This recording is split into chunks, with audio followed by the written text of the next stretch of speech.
The cutting of the crop that is known as harvesting. और ये हम crop को कट कब करते हैं, जब वो पूरी मैच्योर हो जाती है।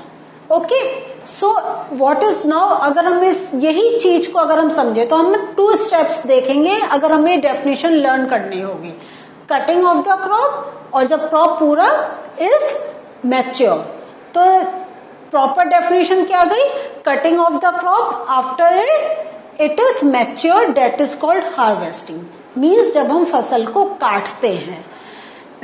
नाउ हार्वेस्टिंग भी डिफरेंट टाइप से होती है, या तो मैन्युअली या बाय मशीन।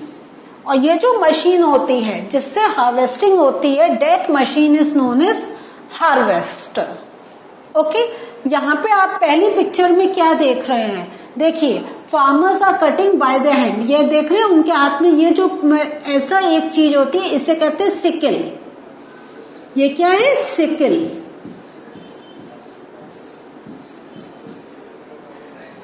क्लियर। सो इससे फार्मर्स अपनी क्रॉप को नीचे से काटते हैं, या उनका एक प्रोसेस होता है, हर क्रॉप को कट करने का प्रोसेस होता है। बहुत से बाय रूट्स निकाले जाते हैं। अगर हम देखें तो हमारी जो पत्तियों वाली सब्जियां होती हैं, हमारा पालक है, कोरिएंडर, धनिया है, तो ये हम लोग क्या करते हैं, हम रूट से निकालते हैं। लेकिन सम क्रॉप्स होते हैं जिनको हमें कट करना पड़ता है और नीचे उसको वो उनका अपरूट करने का दूसरा प्रोसेस होता है। मशीन्स, ये आप देख रहे हैं, ये हमारे मशीन्स यूज होते हैं। तो ये अब आप देख लीजिए खुद ही, यू कैन थिंक अबाउट कि जो अगर हम मशीन यूज कर रहे हैं तो that would be much faster. तो अगर हम देखें मैन्युअली अगर हमारा हो रहा है, जो हमारा मैन्युअल होता है वो कहाँ होता है, कब होता है, when fields are very small fields में, जहां बहुत थोड़ा हमारा प्रोडक्शन हो रहा है, स्मॉल फील्ड्स में। ओके,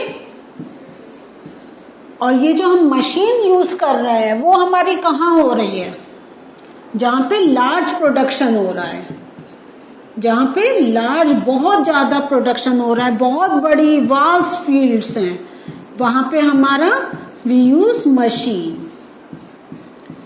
ओके, जैसे अगर हमें थोड़ा सा कुछ पीसना है हम अपने हाथ से पीस सकते हैं, लेकिन अगर हमें बहुत ज्यादा कुछ पीसना है, ग्राइंड करना है, तो हम मिक्सर ग्राइंडर यूज करते हैं। तो ऐसे ही जब हमें बड़ा काम करना होता है वी यूज मशीन्स। जब छोटा छोटा, हमारी बहुत छोटी सी फील्ड है, हमारा बहुत छोटी सी क्रॉप हुई है, तो we can do it manually. Now other very important thing कि जो हार्वेस्टिंग हो जाती है, मीन्स कटिंग ऑफ क्रॉप हो जाती है, the grain need to be separated from chaff, and this process is called threshing. तो what is chaff? Chaff is क्या होता है, जैसे अगर हम धान को ले, राइस को ले, तो राइस के ऊपर क्या होता है, एक ब्राउन कवरिंग होती है। इन द सेम वे हमारे और भी जितने काफी जो हमारे क्रॉप प्रोडक्ट्स होते हैं वो हम उसका या तो सीड यूज करते हैं या पर्टिकुलर एक पार्ट यूज करते हैं। तो जो एक्स्ट्रा पार्ट होता है we have to remove that, तो that part is known as threshing. अभी आप देख रहे हैं ये पिक्चर में, this is the process of threshing. और ये जो थ्रेशिंग होता है, again it has 2 modes to do, one is by machine and the other is by winnowing. सबसे पहले मैं विनोइंग की बात करूंगी। अगेन ये हमारा बहुत मैनुअल प्रोसेस है। तो जैसे I have given you the example of धान, राइस, चावल। ओके, सो उसका जो ब्राउन कवरिंग होती है तो उसको क्या करते हैं, ये विनोइंग में आप देख रहे हैं ये लेडी है और उसके हाथ में एक ये बास्केट है जिसमें उसने रखा है। तो जो हमारे लाइट पार्ट होता है जिसकी हमें नीड नहीं होती है, वो जब हम हवा में उसको ऐसे उछालते हैं, जो लाइट पार्ट होता है वो one side it gets collected and the heavy parts comes down. क्योंकि वो हैवी है, हवा से नहीं उड़ पाता है, तो जो हमें राइस ग्रेन चाहिए जो हम खाते हैं वो नीचे गिरता है। ऊपर का जो ब्राउन पार्ट होता है वो हवा के झोंके से इट या तो दूर कहीं जाता है या थोड़ी दूर जाके कलेक्ट हो जाता है। मशीन, ये मशीन जो सेम प्रोसेस जो है वो हमारा मशीन से भी होता है। मशीन चलती हैं और जो लाइट पार्ट होता है उसको सेपरेट कर देती हैं एंड द हैवी पार्ट को वो वन साइड कलेक्ट कर देती हैं। अब ये जो मशीन अभी हमने देखी थी, ये जो है एक्चुअली क्या है, it is a combine of harvester and thresher.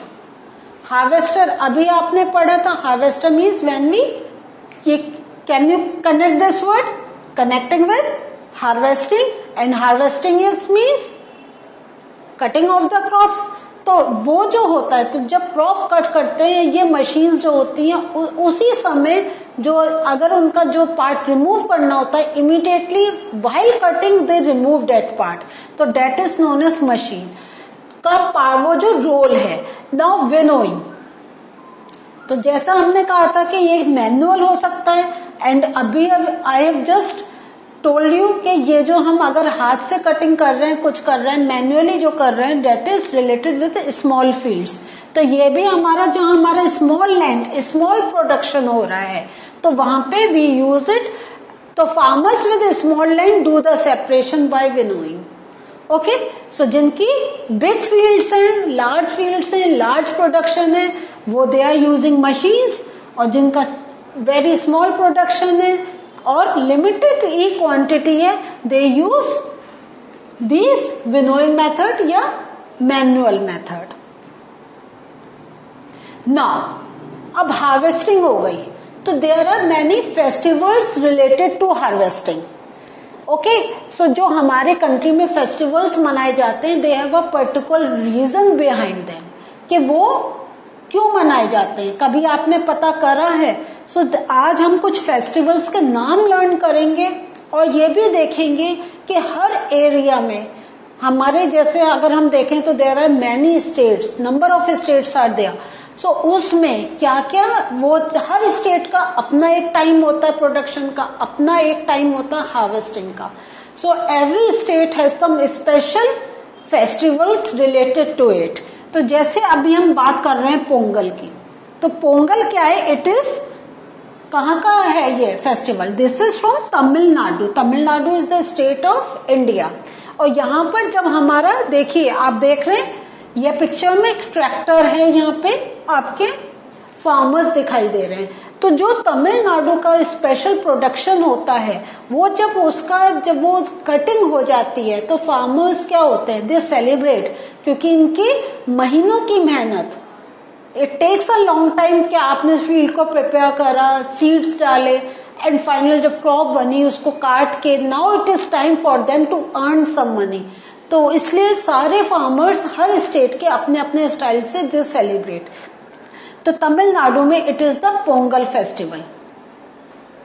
Now ये आपका आ गया बैसाखी। बैसाखी क्या है, ये आपका पंजाब का फेस्टिवल है। जब पंजाब में उनका अपना एक प्रोडक्शन, जो क्रॉप का प्रोडक्शन हो जाता है, तब दे सेलिब्रेट दिस फेस्टिवल। और इसमें यहाँ पे भी अगेन ये पिक्चर में देख रहे हैं कि now the farmer is very happy कि उसने जो 3 महीनों की मेहनत थी वो पूरी हुई, and now it is time कि वो कट करके the farmer can take some rest. There is one more festival of Holi. Holi हम क्या जानते हैं, ये नॉर्थ इंडिया के ये पूरे ऑल ओवर इंडिया मनाई जाती है।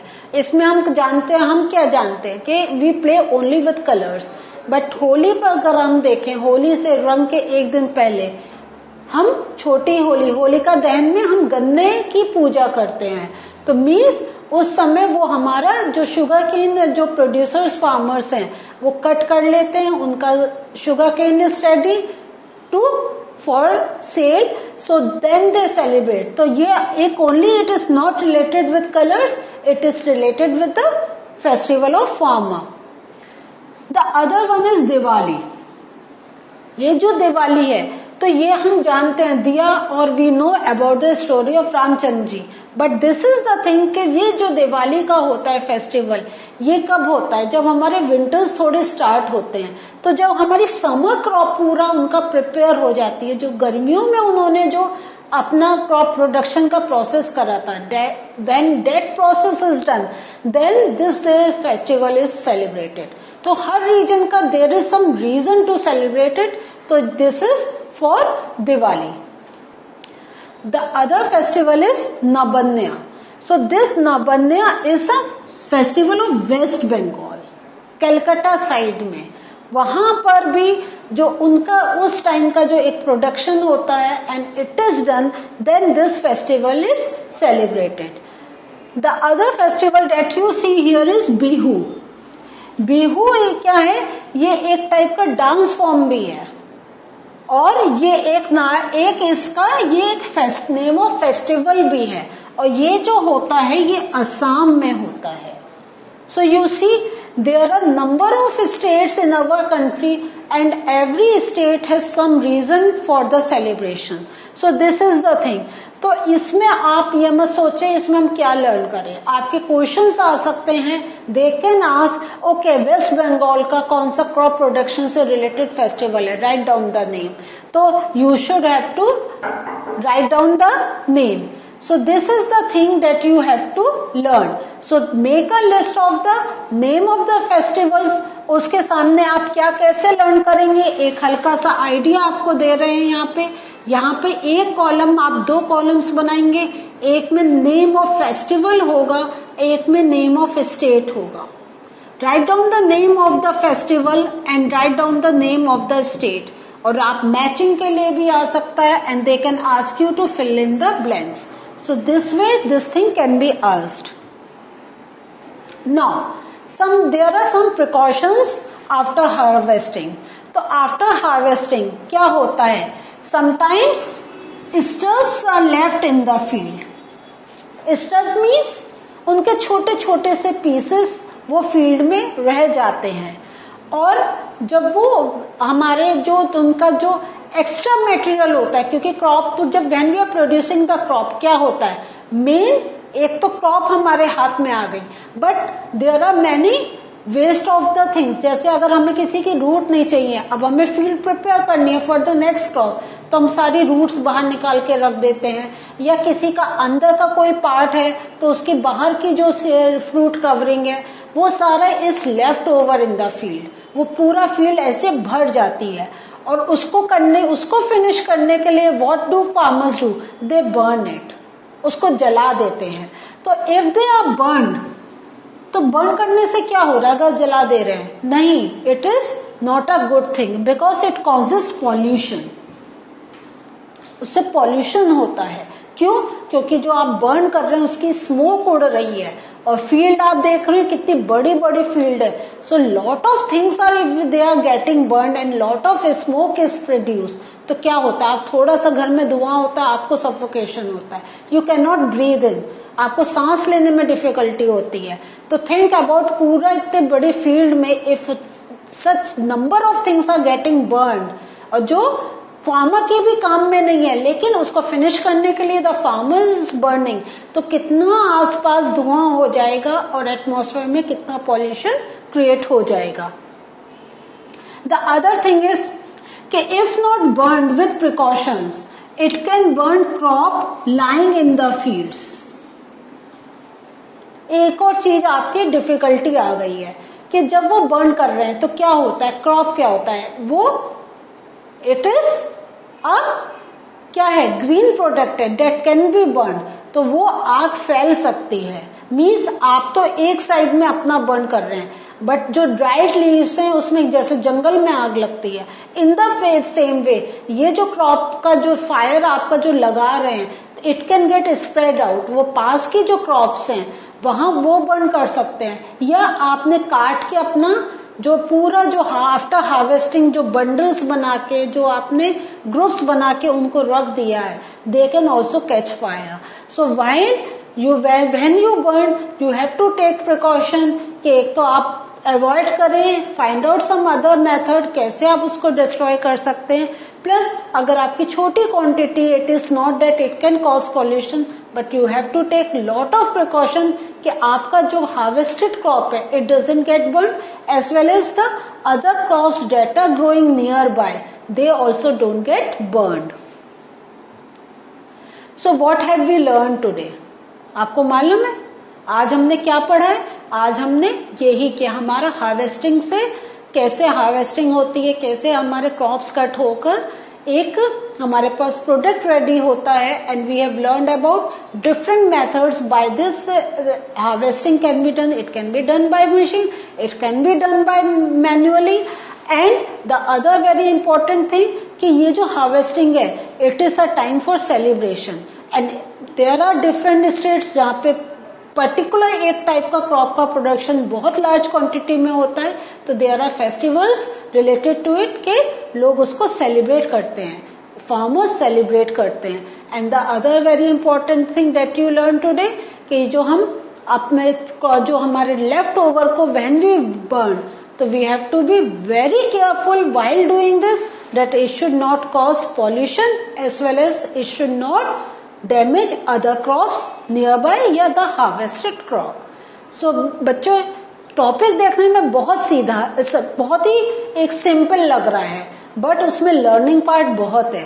तो इट इज गुड अगर आप जैसे मैंने आपको बताया कॉलम्स बना के यू स्टार्ट लर्निंग दिस, जैसे एग्जाम में you can write down the proper answer. अभी हमारा एक और सेशन है इस टॉपिक से ही, इस चैप्टर से related, that we will take in the next class. So till we meet again, have a nice time.